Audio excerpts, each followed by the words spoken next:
I used to wake up every morning so angry, like really angry.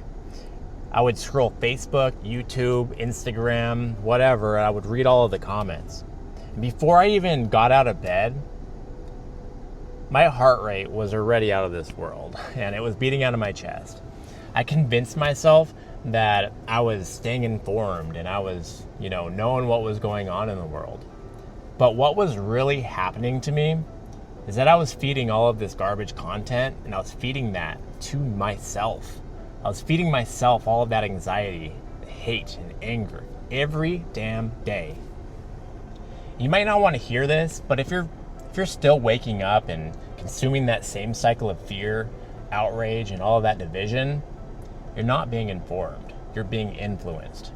Now I'm not judging you. That's just my experience. I lived it. That was me.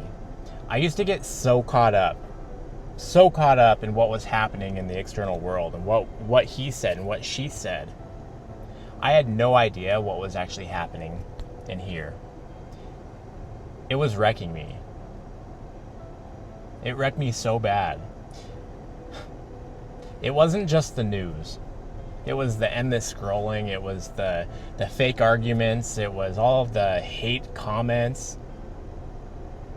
It was all of the reality TV shows. It was the influencers. It was just everything around me was surrounding myself with hate, division, fear, anger. And I was like, bro, that's not who you are.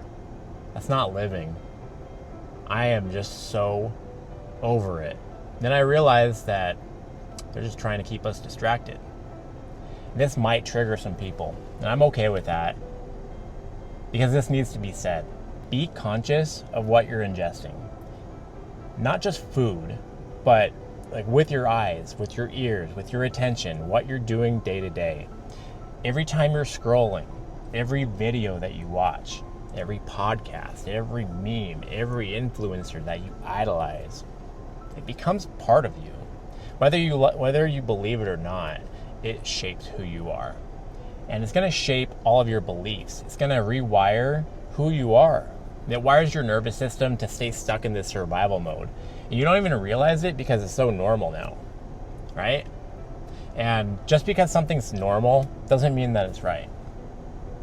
Most people aren't even living themselves anymore. They're living this idea of who they think they're supposed to be. They're living this collection of opinions, arguments, and whatever trends going on at the time. They're trying to impress everybody around them, and these are people they don't even like. They're wearing clothes that aren't comfortable. They're driving these expensive cars that they can't afford.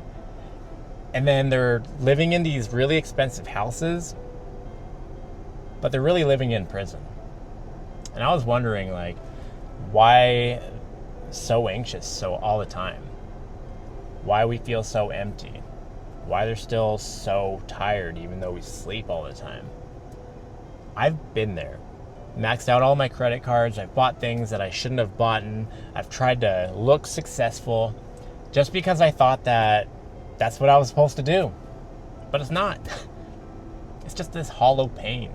It doesn't last, and it sure as hell doesn't heal you. That's why the most wealthy people in this world can still be miserable. Because fulfillment doesn't come from external things. Fulfillment comes when you start living this life in alignment with who you actually are, and not who somebody told you to be. And listen, it's not easy. It takes work, a lot of work. And it takes letting go of your old self and who you used to be. It takes facing your shadow demons instead of numbing them and quieting them. It takes looking in the mirror and asking, who am I when no one else is watching? And that's literally when the real freedom will shift and begin for you. It's not in proving anything. It's not arguing your side.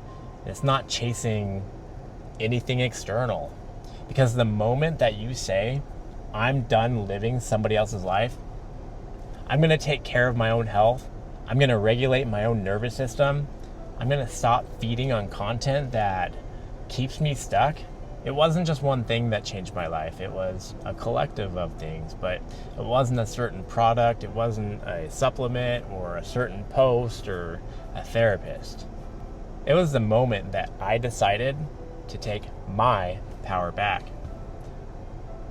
It was to stop outsourcing all of the peace to this broken world. If you're still listening, there's a reason. There's a part of you that's ready to break the cycle. So here's your reminder. Let go of the noise. Let go of the pressure. Let go of the need to prove yourself to anybody. Stop arguing. Stop trying to impress other people. And start living from your own center, not from fear. I promise you. It'll still be hard, but it'll finally be yours. You're not broken. You're waking up. And I'm right here with you. So let's build this life from the inside out.